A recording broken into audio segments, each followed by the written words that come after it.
Eid al-Adha approche. C'est un moment important pour tout croyant.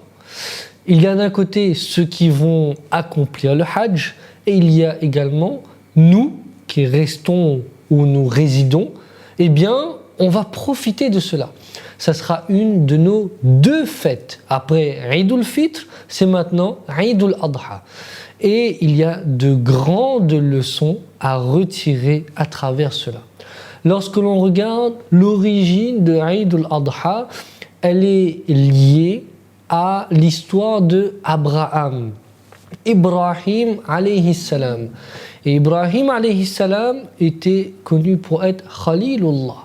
Il avait une relation avec Allah qui était forte, très forte. Eh bien, son histoire est riche, son histoire est pleine d'enseignements. Et nous allons voir ensemble quelques enseignements, bi'idhnillah. Regardons, lorsque Abraham fut jeune, et cela dès son jeune âge, lorsqu'il était petit, il a dû faire face à son père. Il a dû faire face à son père, pourquoi ? Parce que son père était un idolâtre. Son père adorait les idoles. Il était dans du shirk. On le sait très bien, comme toutes les religions qui se réclament du monothéisme, que ce soit les chrétiens, le judaïsme ou bien l'islam, eh bien, il y a cette exhortation qui nous invite, qui nous appelle vers le tawhid, qui est l'unicité divine. Adorer un seul Dieu et ne pas adorer autre que Dieu. Eh bien, il y a, dès qu'il était jeune, cette confrontation entre lui et son père. Ibrahim alayhi salam, on le sait à travers son histoire, il a combattu cela et il s'est éloigné de son père à cause de cette raison, ce motif-là qui était valable. À travers cette leçon-là, qu'est-ce qu'on doit retenir ? Cette histoire, eh bien, il y a le fait que nous, en tant que croyants, en tant que musulmans, eh bien, on doit être ferme dans le tawhid, être ferme dans cette unicité, adorer un seul Dieu. On peut se dire, oui, mais j'accomplis mes prières, ce qui est obligatoire, eh bien, je ne suis pas exposé. Pas forcément. Parfois, on peut se retrouver dans des situations où, lorsque l'on donne trop d'importance, on donne trop d'importance à une chose, eh bien, cette chose-là va entrer dans notre cœur et elle va prendre une place qui n'est pas pour elle. On va parfois tomber dans le culte de la personnalité, etc. On doit faire attention à cela. Et c'est très important d'avoir à l'esprit que je fais uniquement pour Allah. Avoir cela à l'esprit nous aidera. C'est un rappel qu'on doit avoir quotidiennement. Lorsqu'on va prier, on prie Allah, on se rappelle quotidiennement pour ne pas tomber dans cela.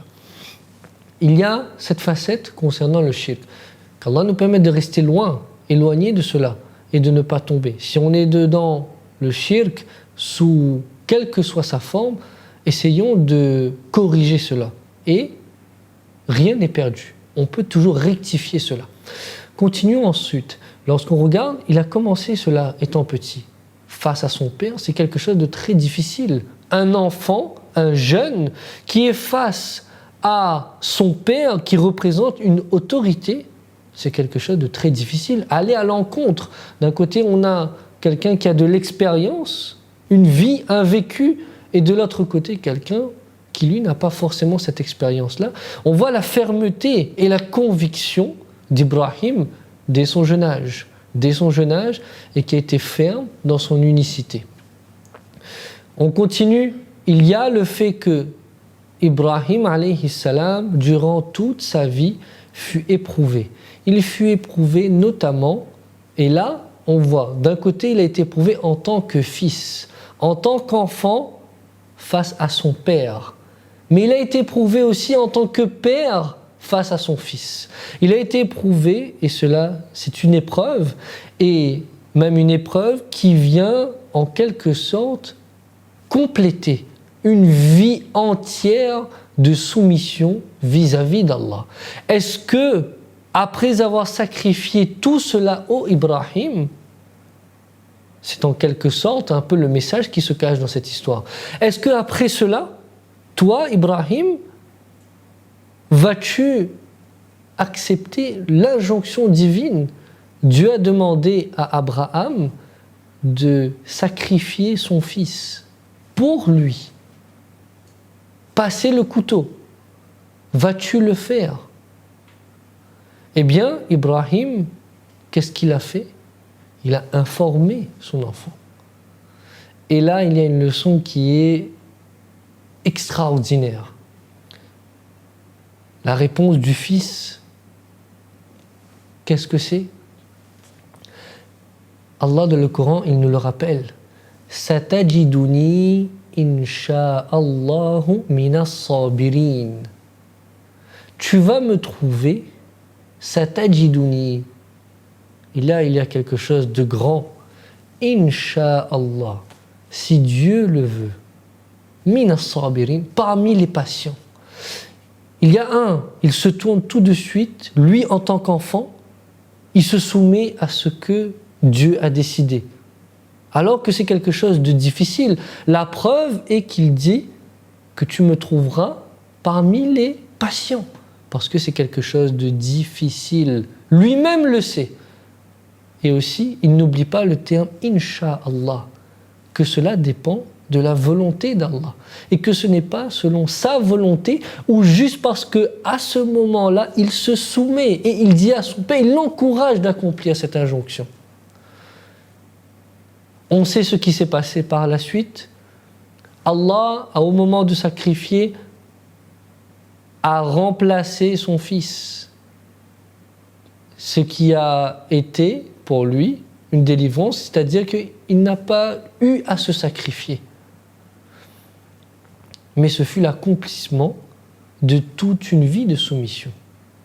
Posons-nous la question, à travers le sacrifice que nous allons faire, à travers ce sacrifice-là que nous allons accomplir, est-ce que on va faire de cela du shirk, c'est-à-dire qu'on va donner plus de valeur qu'il n'en faut à la bête? Rien n'empêche de bien agir, bien au contraire. L'islam encourage de bien agir envers l'animal, bien le traiter, respecter son droit, lui donner à boire, à manger correctement, prendre soin. Mais est-ce que cet amour qu'on a pour cet animal, est-il ce que l'amour qu'on doit avoir pour lui? Est-ce qu'on ne va pas donner plus qu'il n'en faut? On va sacrifier cet animal pour Dieu. On revient vers le tawhid, l'unicité. Cette action-là, je la fais que pour Allah. Mais je ne vais pas la faire pour montrer aux gens, pour donner aux gens. Alors, bien sûr, il y a cette intention de partager, mais ce n'est pas pour partager et pour faire voir. C'est partager pour faire plaisir à mon Seigneur. Et là, on dépense de l'argent. Il y a un parallèle lorsque l'on regarde, le sacrifice que l'on fait, nous, dans notre pays, peu importe l'endroit où on est, on sacrifie cet argent-là. Ça représente quoi? Cette déconnexion du matérialisme. L'islam nous encourage à avoir une certaine relation avec le matériel. Il y a un cadre, des limites à ne pas franchir. On dépense de l'argent pour sacrifier une bête. On va pouvoir profiter nous-mêmes, mais aussi partager aux autres, ou même donner entièrement l'animal. Mais tout ça dans un seul but, faire plaisir à Allah. Et c'est la meilleure action à ce moment-là que l'on va faire. De l'autre côté, il y a nos frères et sœurs qui partent au Hajj, et eux, ils ont dépensé de l'argent, on sait très bien les chiffres, 5, 6, 7, 8, 9, 10 000 euros, voire plus, ce qui représente une somme conséquente. Mais pourquoi? Juste parce que c'est une injonction divine. On dépense cet argent-là pour Allah. Va-t-on être de ce côté-là, ceux qui vont adorer ces animaux-là? Rappelons-nous l'histoire du veau d'or dans la sourate de la vache. Ils ont adoré ce veau. Faisons attention à ne pas tomber dans l'adoration de ces animaux. Ces animaux-là restent des créatures. Et il faut avoir conscience de cela. Là où ça va devenir dangereux, c'est à ce moment-là où, lorsque l'on va avoir cet animal, on va traiter cet animal, eh bien, il va nous faire manquer nos obligations. La salat. Mais pas que. Il va nous empêcher de protéger notre regard. Il va nous faire mal parler, critiquer, etc. À partir de ce moment-là, ça va être dangereux pour notre spiritualité. Essayons de garder cette intention-là pure. Je le fais uniquement pour Dieu, pour Allah. Et bi'idhnillah, lorsque notre intention sera propre, Allah il acceptera notre action, Inch'Allah. Et lorsqu'on continue l'histoire d'Ibrahim, après avoir passé avec succès cette épreuve, ce qui est grandiose, Ibrahim alayhi salam, il y a un événement marquant lorsqu'il a construit la Kaaba. Il a construit la Kaaba et à la fin de la construction de la Kaaba avec son fils, la première chose qu'ils ont faite, c'est quoi? C'est que ils ont dit Rabbana taqabbal minna innaka antas sami'ul alim. Ô notre Seigneur. La première chose qu'ils ont faite, ils ont demandé quoi? Ô notre Seigneur, accepte de nous.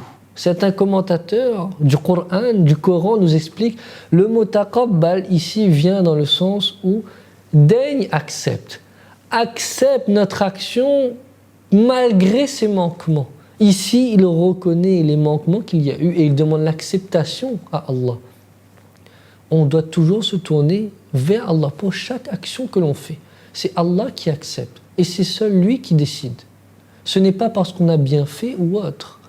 On peut exceller dans l'action, mais si on n'est pas sincère, Allah n'acceptera pas cette action-là. Taqabbal minna, tu es certes l'omniscient et le connaisseur. Se tourner toujours vers Allah. Alors, mes chers frères, mères et sœurs, faisons attention à cela. Éloignons-nous le plus possible du shirk. Ne tombons pas dans cette culte d'adoration. Attention aussi à ce matérialisme qui peut être trompeur. Et comme on a dit, regardons, cette action est une injonction divine. C'est ce que Allah nous demande de faire. Eh bien, tout ce qui va autour de cette action-là, on dépense de l'essence, de l'argent, acheter les cordes, etc., pour pouvoir faire cette action, eh bien tout cela, on le dépense, mais c'est dans le chemin de Dieu. Pourquoi? Parce que cela va contribuer à l'action finale, celle qu'Allah nous le demande. Ne brûlons pas cela, ne gaspillons pas cet argent-là. Pourquoi gaspiller? Parce qu'il serait triste, le jour de la résurrection, de voir que tout cet argent-là qu'on a dépensé, au final, nous a apporté zéro récompense. Et là, ça serait triste. Respectons notre entourage, notre voisinage. Et en faisant cela, cela permettra de préserver, comme on a la chance de le faire ici à La Réunion, mais aussi d'enseigner, d'inculquer, de préserver ces valeurs que dégage cette fête. Regardons, il y a des fêtes dans tous les pays, fêtes nationales, etc. On peut penser au 14 juillet, par exemple. Parfois, on ne comprend pas certaines choses. Pourquoi le 14 juillet? Eh bien, il y a une histoire qui est liée à cela. Tout comme Eid al-Adha, il y a une histoire qui est liée à cela. Et en inculquant les valeurs à nos petits et en pensant à cette histoire-là, on doit s'efforcer aussi de préserver tout ce qu'il y a autour pour que ces valeurs continuent à se transmettre. Wallahu a'lam.